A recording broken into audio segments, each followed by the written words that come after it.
Hello, nagpabudol na naman tayo sa isang long slow distance run with Eman, Jerol, and Ayesha. We started the LSD at 12:42 dito sa Four Brothers.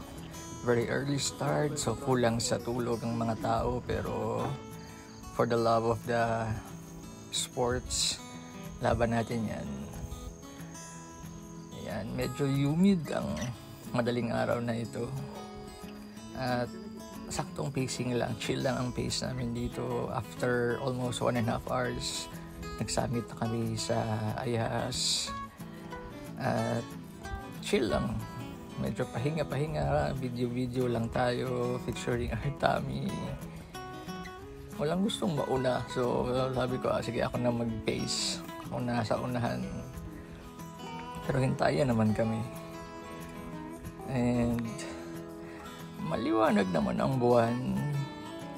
Dito si Eman at Ayesha, sila yung dalawang magkasunod sa bandang likuran. Kami naman ni Jerel yung nasa unahan. Mga past 3 AM nasa Malasya na kami. Medyo matagal yung tambay namin dito kasi nga napakainit, so babad muna. At papunta kami ng Apia, Calawis. At doon na kami maghahanap ng breakfast. Ang linaw ng tubig sa Ayas. So mukhang pagbalik namin, maliligo kami dito, magbababad. See, napakalinaw at napakalamig. Very refreshing. Pambawi sa humid weather.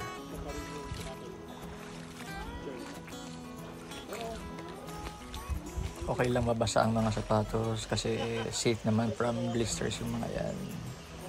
Ito yung bandang paglitaw na ito, very magical, enchanting ang view na ito pa sunrise. Ito yung river, patawid sa Apia. May ginagawang structure dyan. Kaya parang naipon yung mga tubig at may pa-pool sila dyan. Umambon the night before, so medyo maputik ang daan na makapit. Apia na kami at ito ang old bridge, that's Mount Puro, na bawal na pala akyatin. And this is the new concrete bridge connecting Calawis and Apia.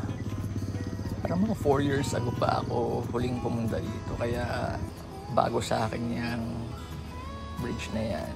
So sa mga oras na ito, naghahanap kami ng pagkain pero wala kaming makita dito sa Apia. So nagpunta kaming Calawis, doon kami nag-breakfast. Then after 25 kilometers, U-turn na, papalik na ng Malasya ulit. At nag-bail out na si Jerol. Kaming tatlo na lang. So ako na naman ang naiaalay na nasa unahan. Tingnan nyo naman ang putik. So patuyo naman na siya, pero medyo makapit pa din. So bagong bulldoze yata ito, pinalapad yung daan. So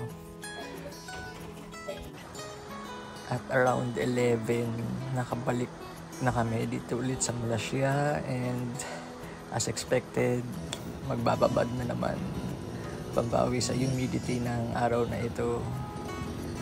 May mga nakasabay tayong mga nag-enduro, sharing the trails with them, and syempre kami ang nag-a-adjust pag dumadaan sila. Gilid talaga kami. Ahon ulit after magbabad.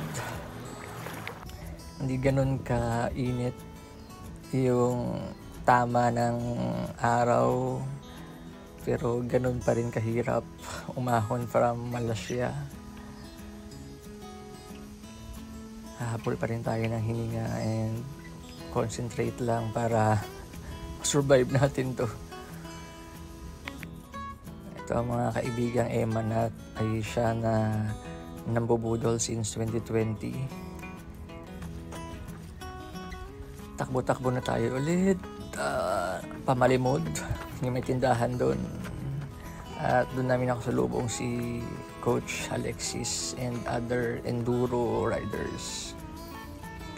Inulan pa nga kami bago kami umalis dito sa siko ng Malimud. At nung pakinaw na, mainit na ulit. Yan. Malabula. Blooming ang mga malabulak trees. Tawag nila dito sakura. And lumiko na kami sa Panas segment. This is the new segment for the next edition ng Sierra Madre Trail Ultra. So maboulders dito, mabato. Hopefully on race day ay hindi mataas ang tubig para mas madaling i-navigate yung trail kasi medyo maraming paliko-liko dito eh. So trekking ito, river trek ito. At syempre hindi namin pinalampas ang Biking Uhay Falls. Medyo mabilis ang ligo dito, ang tanggal ng init, and trek na ulit Papuray Falls. At pagkalabas namin ng Puray area, kain ulit ng goto dito sa Puray at ahon kumarga para umahon sa napakahaba ng segment na ito babalik ng Arco then Kuya Bio. At dito na nga naisipan ni kaibigang Ayesha na magmaskap na at hindi na umahon sa Ayaas. So kaming dalawa lang ni Eman ang tumambay muna kina Kuya Bio for around 10 minutes. So alas 5 pa naman maliwanag pa. So binigyan natin ng 10 minutes ang kaibigan para umidlip. Mang tayo naman ay nagmuni-muni at nagready na para umahon for the second time sa Ayaas at habulin ang magandang sunset because from the summit kita ang Manila Bay, so expected ang magandang sunset viewed from the summit. And our reward for running 56 kilometers in around 17 hours is this view. Ang ganda. Sulit na sulit ang night run to dusk run.